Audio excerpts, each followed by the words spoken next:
Karthigai Deepam serial நேர்களுக்கு வணக்கம். நம்மளோட கார்த்திகை தீபம் சீரியலில் ஒரு சூப்பரான அப்டேட் வந்துட்டுனே சொல்லலாம். மிஸ் பண்ணாமல் ஃபுல் வீடியோ கேளுங்க. வீடியோக்குள்ளே போகிறதுக்கு முன்னாடி நம்ம சேனலை லைக் அண்ட் சப்ஸ்கிரைப் பண்ணி சப்போர்ட் பண்ணுங்கள். இப்போ பார்த்திங்கன்னா நம்மளோட சாமுண்டீஸ்வரி பிடிவாதமாக மருதுவை கல்யாணம் பண்ணி வைக்கணும் அப்படின்னு சொல்லிட்டு என்ன பண்ணுறாங்கன்னா மண்டபத்தை புக் பண்ணுறதுக்கு போகிறாங்க. சந்திரகலாவும் சாமுண்டீஸ்வரியும். அப்போ பார்த்திங்கன்னா என்னக்கா இந்த வாட்டியாச்சு என்ன நடக்கும்னு தெரியலையே, இந்த கார்த்தி சொதப்பிட்டே இருக்கான் அப்படின்னு சொல்லும் போது, நீ கவலைப்படாத, அவன்கிட்ட நான் ஒரு பிளான் வச்சுருக்கேன், அதுபடி அது நடந்தால் கண்டிப்பாக ரேவதியை வெறுத்துருவா. அது மட்டும் இல்லாமல் மருதுக்கும் ரேவதிக்கும் அவன் தடையும் இல்லாமல் அவன் வந்தாலும் அவன் மேலே ஒரு பழியை சுமத்த போகிறேன். அதுக்கப்புறம் அவன் ரேவதியை கூப்பிட்டாலும் இந்த ஊர் ஜனங்க அவனை அடிச்சே துரத்திடுவாங்க அப்படின்ற மாதிரி சொல்கிறாங்க. இன்னொரு பக்கம் ராஜா சேதுபதி 90 நாளுக்குள்ளே கார்த்தி எப்படியாச்சும் இந்த குடும்பத்தை ஒன்று சேர்த்து கும்பாபிஷேகம் இந்த கோயிலில் நடத்தியே ஆகணும் அப்படின்னு சொல்லிட்டு சவால் விட்டுருக்காரு பஞ்சாயத்தில். இதுக்கப்புறம் இந்த கோயிலுக்கு எப்பவுமே கும்பாபிஷேகம் வழக்கம் போல் நடக்கும். அதை பார்த்திங்கன்னா என் கார்த்தி நிறைவேற்றி வைப்பான் என்னோட பேரை. அப்படி அவன் நிறைவேற்றி வைக்கலைன்னா நான் இந்த கோயில் முன்னாடியே பார்த்திங்கன்னா உயிரை விட்டுருவேன் அப்படின்ற மாதிரி சொல்லிடுறாரு.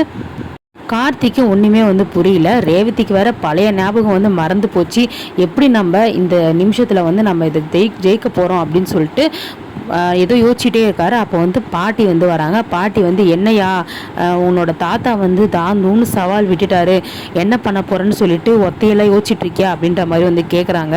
இல்லை பாட்டி, நான் எப்படியாச்சும் இப்போ தாத்தாவோட கௌரவத்தை காப்பாற்றணும். அது மட்டும் இல்லாமல் தாத்தா உயிரை விடுறன்ற அளவுக்கு சொல்லியிருக்காரு. அந்த மாதிரிலாம் தப்பாக எதுவுமே நம்ம குடும்பத்தில் நடக்கக்கூடாது. நம்ம குடும்பம் சந்தோஷமாக எல்லாரும் ஒன்றா ஆகணும். அந்த 90 நாளுக்குள்ளே கண்டிப்பாக இதை நான் நடத்தியே தீர்வேன், நீங்கள் வேணால் பாருங்கள் அப்படின்னு சொல்லும் போது, கவலைப்படாதையா, இந்த ஆத்தா உனக்கு எப்பயுமே துணை இருப்பா.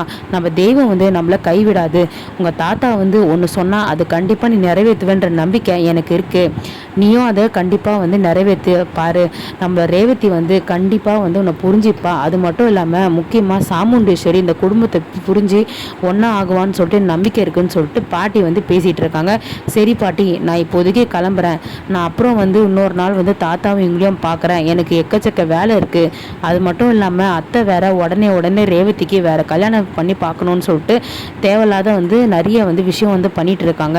அதை நினைக்கும் போது தான் எனக்கு ரொம்ப கஷ்டமாக இருக்குது. அத்தையோட மனசு புரிஞ்சாலே போதும், நம்ம குடும்பம் ஒன்று சேர்ந்துடும் அப்படின்ற மாதிரி சொல்கிறாங்க.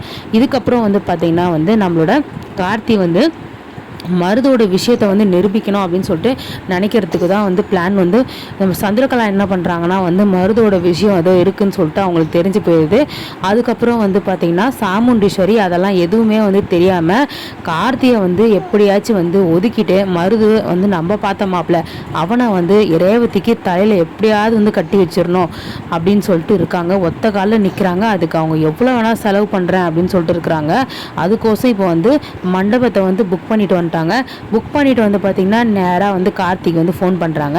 ஃபோன் பண்ணிவிட்டு இந்த மாதிரி நான் என் பொண்ணுக்கு கல்யாணம் பண்ண போகிறேன், நீ உன்னால் முடிஞ்சா நீ தடுத்து பாரு, மண்டபத்தில் பெருசாக வைக்க போகிறேன், இதுக்கப்புறம் உன்னால் எதுவுமே பண்ண முடியாது, போன வாட்டி எல்லா விஷயத்திலும் தடுத்த மாதிரிலாம் இந்த வாட்டி நீ தடுக்க முடியாது அப்படின்ற மாதிரி சொல்கிறாங்க.